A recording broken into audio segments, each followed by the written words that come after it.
Streamcast. Hello and welcome to the Streamcast, your one-stop shop for everything gaming, and this is the industry news. Today we'll be discussing Ubisoft's foray into AI, E3 Worlds. This is your wrap-up. I'm Blackamura and I'm joined by Hali, Hassan.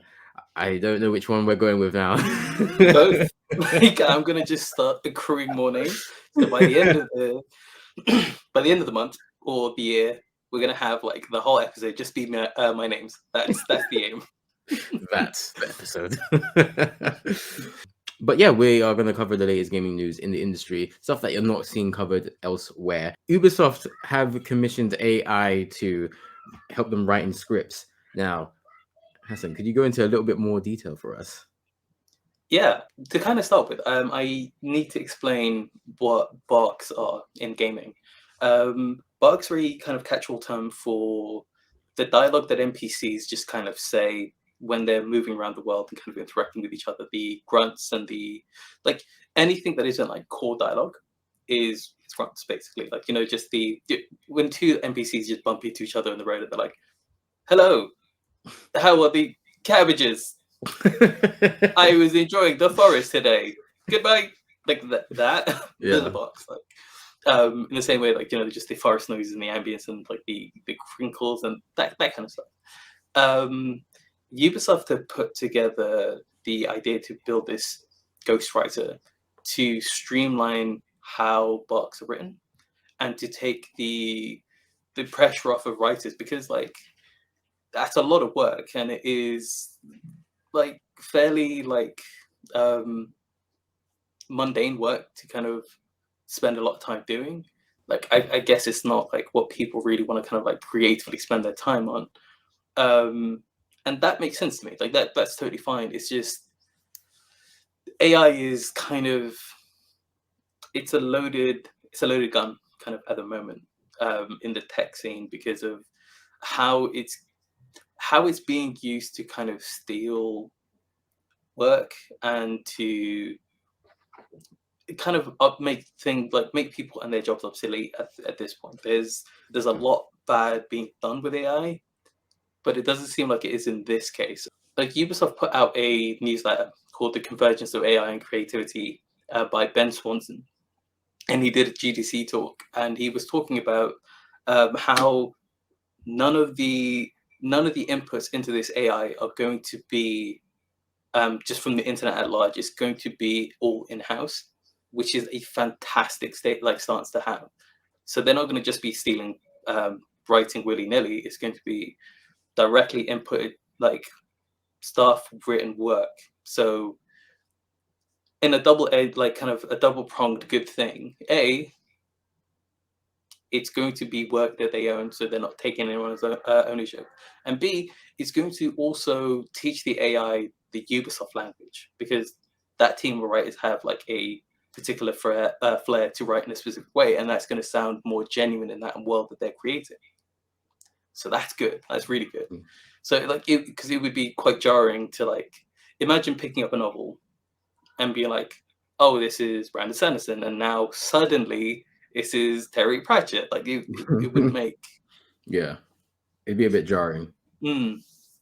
But yeah, like the idea and the tech, there's a genuine like good thing that could be done here. Like it could also be like I've seen some takes online where people are like, you could, with the money you're spending on the ghostwriter, you could hire more staff, and other people who are like more people, there's like more cooks for the broth. So it's kind of up in the air. And like, so as someone who isn't a writer in gaming, this is definitely one of those stories that I'm fascinated by, and I'm hopeful there's going to be a middle ground somewhere we can kind of find to use the tool to help the people who are doing the job. Yeah, I think that's the sweet spot. And as you said, I think a writer is probably the best positioned person to speak on this. I get why they are developing this. So it's to make sure that the actual writers on the game focus on the main dialogue, and I guess they are of the expectation or the assumption that people don't really pay attention to the background, conversations. So like people in GTA, when they, get into a fight or you bump into someone in GTA, like you're not really paying attention to what they're saying. You're just loading up the Glock, right? So I get it. I get it. And definitely from Ben Swanson, who seems to have created this ghostwriter, he has phrased it in a way that this is going to work with the writers as opposed to take away jobs from the writers. So that sounds cool. It seems like there will be somewhat of a back and forth, or it seems like there will be a infinity symbol of human writers and then the AI working together to build a complete script, a complete world in the games that they develop. But I do kind of think that this would be better used on people, maybe people who don't have as much experience and wouldn't command as much of a fee to get into writing those dialogue, because it's still writing, it's still dialogue, so it's still worthwhile experience. And I get why someone who maybe wrote the script for Wulong Fallen Dynasty, for example, wouldn't want to do background chatter for Watch Dogs maybe 4. I mean, if we go to what Alana Pierce said, who writes for Sony Santa Monica, she was involved in God of War Ragnarok. As a writer, having to edit AI-generated scripts/dialogue sounds far more time-consuming than just writing my own temp lines. I would far prefer AAA studios use whatever budget it costs to make tools like this to instead hire more writers. And that's coming from a writer themselves. So yes, you do have the problem of more cooks spoil the broth, because everyone wants to get their stuff in and be able to be like, hey, I put that in. But perhaps the people who are going to be doing the work, perhaps they should have the heaviest stance or the heaviest say on this as a concept and as an act going forward. Exactly. My only concern, right, is the problem with technology, right? It's not really a problem per se. It's just once you've like let the lightning out of the bottle, it's there and it's unavoidable. Like AI isn't going anywhere. Like it's going to be refined. It's going to be used, and for every time it's used well, there's a million opportunities for this to be abused. We've already seen with the image generation AI tools that like are straight up stealing people's work.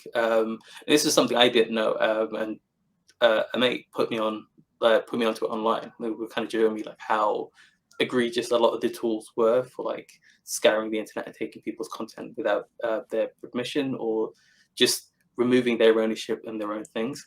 And I'm worried about that becoming more commonplace in the gaming industry, because as we've seen a lot, like gaming is very kind of behind the curve on regulation and legislation. It really feels like the Wild West. There is so much kind of egregious behavior that just happens because no one is there to stop or check it. Yeah. And I don't know if the games industry is kind of prescient enough to stop this before it gets out of hand, because it can quickly get out of hand. That's my worry. I agree with that. And there are several instances where gaming has been able to get away with a lot because people aren't hip. Right, because people aren't hip to it as they are with TV and film. Oh, it should be looked just as profitable, lucrative, maybe even more so. So yeah, there is still going to be a lot of regulation that needs to come in with that if they're going to run it. I think the simple solution is to just get inexperienced. When I say inexperienced, I don't mean untalented. Junior, there we go, junior. Like, I don't mean untalented. I mean people who still have a dedication to writing, because storytelling is by far, I think, the currency of entertainment. junior writers, you could just hire them and get them trained up in the way. Hopefully, we get some. I mean, in an ideal world, we had something where you'd get junior writers in to do background dialogue, and they'd level up to senior writers or whatever. To for future games, they can go off and do whatever they want, because I'm sure a lot of writers would like to just write their own stuff, whether it's a film, game, TV shows. So maybe that would be a better use of this money as opposed to developing an AI tool. Also, there's only so much that AI can do, because I've seen a lot of content where AI tries to write a script for this show, and they're never good. Okay, they're surreal. They are surreal, and they look very funny. I would watch the hell out of any of those shows. I don't agree. I've never been impressed by any of those videos where it's like they've had the AI, write a script for a show. It's just like, this isn't good. So I'm sure that Ubisoft has the money and the desire to make theirs look good. I don't know. I know I don't want it, but I don't know if they can convince me otherwise, and convince the doubters otherwise, that this can be good, this can be beneficial and profitable, and for the benefit of workers. All right, we'll leave that one there. So make sure you get in the comments and let us know how you feel about AI potentially writing the script for your next favorite game. And it won't be the main dialogue. This will be background chat. So do you mind? Do you care about NPC dialogue? Let's know. I just want to replay Oblivion. That's the best background character dialogue in any game ever, hands down. Speaking of Oblivion, E3 has passed. King of segues. King of segues. E3 is out of here. They have taken, we're going to call it a professional hiatus, but unlike, some of our favorite manga, Hunter x Hunter and One Piece, I don't reckon they'll be back. E3 has come out and said they are not putting on the showcase this year. And Jeff Keighley then went on to say, Summer Games Fest is back though. Hey. It's like, you've like, someone's left a relationship, and like that's the person that slid in their DMs the moment they posted on Twitter or something. If they have any manners or decorum, they'll wait a week or two, but you can still do the maths. I'm not here for that. I'm here for it to be messy. This is hilarious. Yeah, this was an entire mess of a situation, and really, this story goes back 3 years, I'd like to say, because Sony were, I think, the first notable partner to pull out of E3 and make a stance. They went on record and said, we're not doing E3. And I think from there, you could slowly see the wheels falling off this freewheel vehicle. And E3 was still chugging along with Microsoft and Nintendo. And at that point, I felt like Nintendo and Microsoft were doing pity party partnerships at that point. I felt like they could see the writing on the wall, but they were like, okay, we won't do you like Sony did you. Not this year, at least. So I think in 2020 and 2021, did they take a break in 21? Yeah, I think 2021 was the year that it was online only. Then no 2022. Yeah, and then 22 got cancelled. Yes. Where we were meant to. This was the year that was meant to kind of come back. And then 2020 cancelled. And then 21, it was the online only event. Last year was cancelled. Is this the final nail in the coffin, Hassan? I think it might be the death knell, because Jeff Keighley is standing on the coffin, furiously hammering in the nails. It's kind of been on the cards for a while now. I don't think anyone is really surprised, because like a lot of the issues with this E3 are kind of, they're not a surprise. They're kind of the slow decay of what the event was, and kind of the trust that people had kind of going to the event. There's one of the big things like that stopped this event was no one confirmed they were really going. Yeah. And like everyone was waiting for someone else to be like, we're the first people we're going to say we're going to go, right? The vote of confidence. And no one said it. If you man do it, I'll do it. Yeah, literally, because like you got to remember, it's a super expensive thing to do, Yeah. like not just monetarily, but like time wise, because they got to like make trailers, they got to make playable demos, and those kind of things. They got to like get the vertical slice of the game to show up. Like that takes a lot of time, and that takes a lot of effort, and it takes money to then set up the booths, to pay people to come in and do the work and be at the event and that kind of stuff, and like the logistical side of it, and also like the hotels and everything else. It's a big ask, and like because no one was confident what was going on, no one was the one that took the lead. And like you got to remember, they had like Reedpop, the guys who do the PAX events, and like they do Comic-Con here, right, as well. Yeah, and EGX. Yeah. Like Reedpop are the guys like for conventions. So if they couldn't make it work, it wasn't going to work. I don't know if it's a good or a bad thing, because E3 is like a staple. It was one of those things that, you know, growing up, it was like I wanted to go to E3. It was like a big part of like why I kind of started to get fascinated by industry news and kind of seeing like how the sausage was made gaming wise, because like it's more than just the story that we play, right? But like now seeing companies, and especially indie and smaller kind of niches, do their own shows and cater to their own audiences, I'm like, maybe this is the evolution that we need, because as much as E3 was this like juggernaut, it didn't cater to everyone. It was an industry event for the few, for the most part. There were like indie events, there were smaller stuff in E3, but it was really for the big guys. It was the Activision Blizzards, the EAs, the Microsofts, right? And that's fine, because I do play those games, right?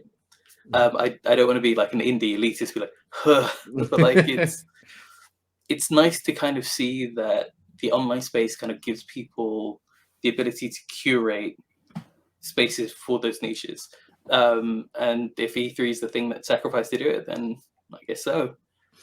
The other side of that is as well, Jeff Keighley is hoovering up everything that was E3, and he has been doing for some time. And like, I really feel like there's going to be, in a few years, the story is going to break why Jeff Keighley hates E3, and we're going to like kind of go, oh, okay, cool, right?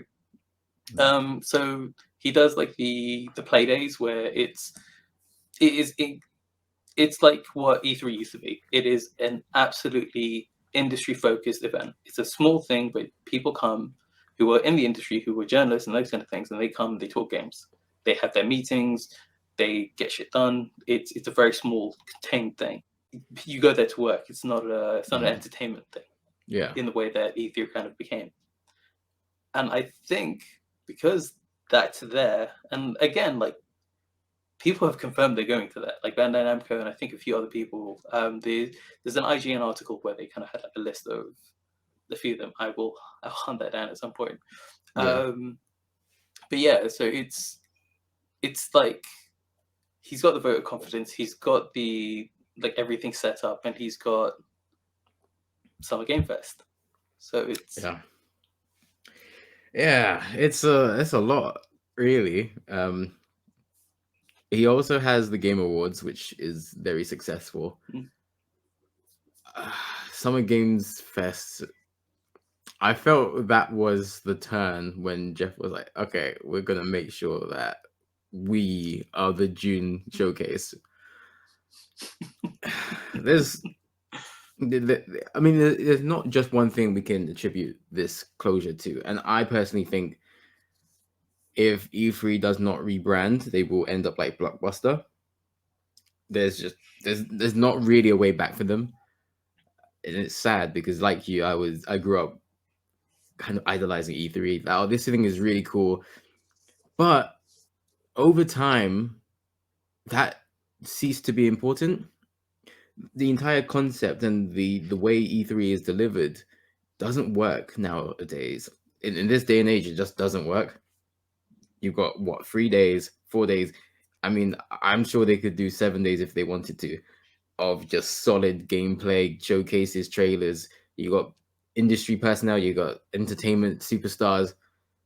That doesn't work nowadays because people just want to see everything on their phone and then go back to work, or they want to take things up on the go. And honestly, Nintendo Directs and State of Plays, specifically the Directs, and you can even class the indie worlds in that, they've pretty much delivered the better alternative nowadays. That is much more of a threat to E3 than the Summer Games Fest.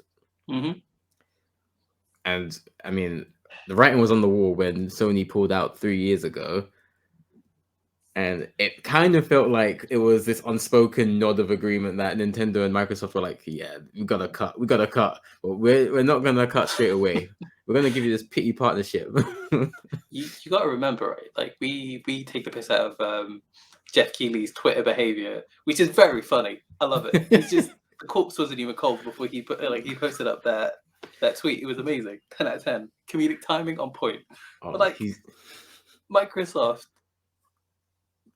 chef kiss, the brass balls, right? They didn't just go, we're going to set up on the day. We're going to set up across the street from you lot. Literally, the Microsoft, their thing that happens developer direct. in tandem with E3. It's not in the E3 venue. It's across the road in Microsoft venue. On the day, it's hilarious. That's not an accident. That is not an accident. I'm sorry.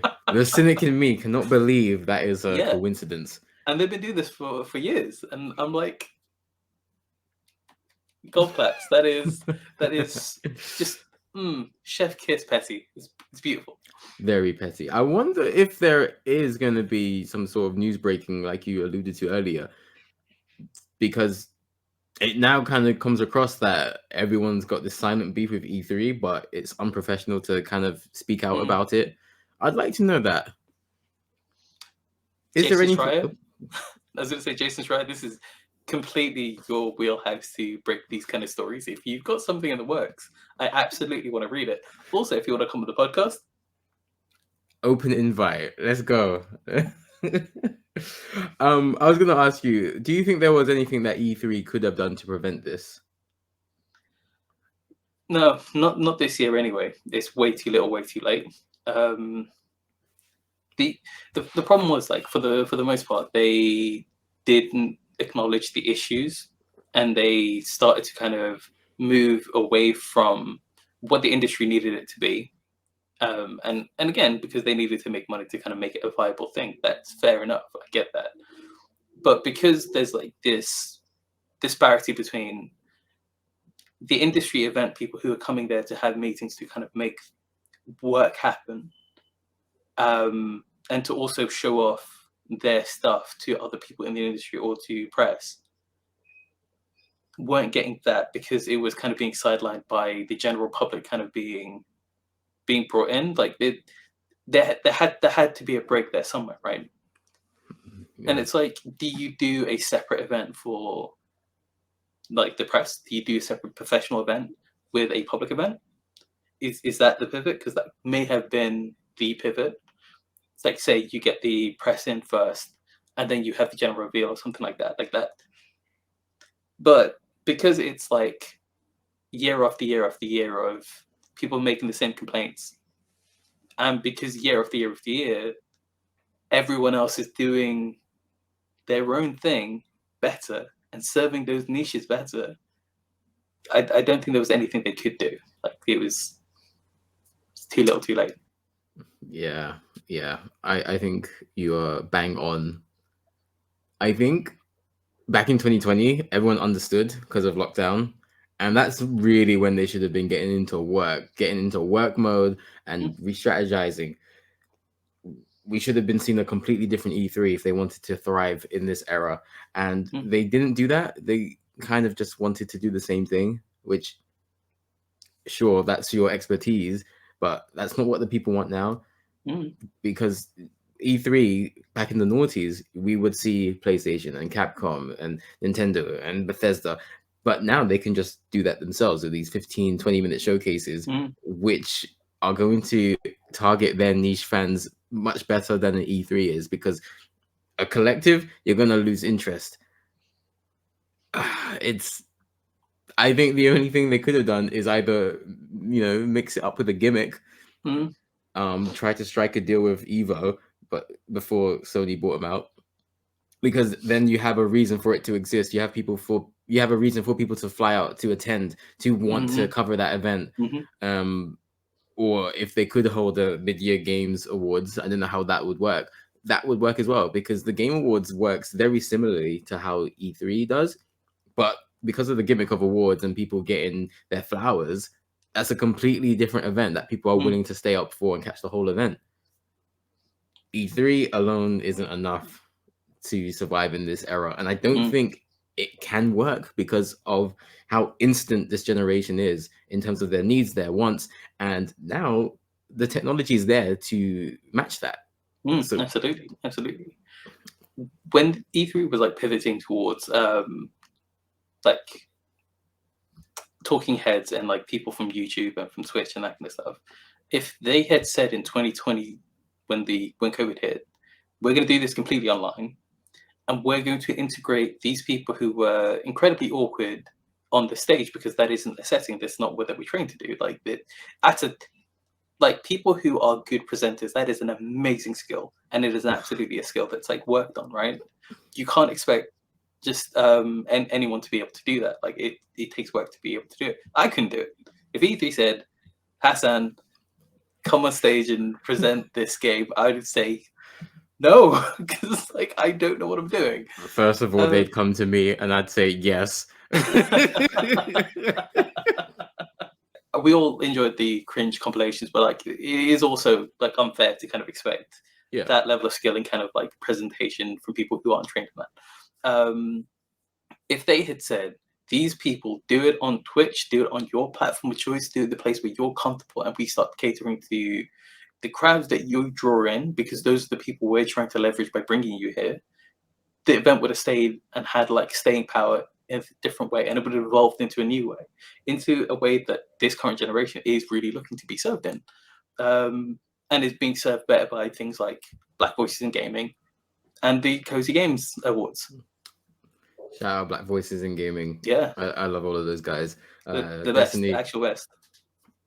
Destiny's dope. Yeah, sorry to cut you off. No, you're absolutely right. We'll shout them out as much as possible. But yeah, it's a crying shame. It's too little, too late. Do I think they could come back at some point? Probably. Like, I don't think the ESA has anything to lose from trying to make this viable again. It's just if they go in like half-cocked and try and do like recapture the glory from yesteryear, they're gonna have the same situation happen over and over again.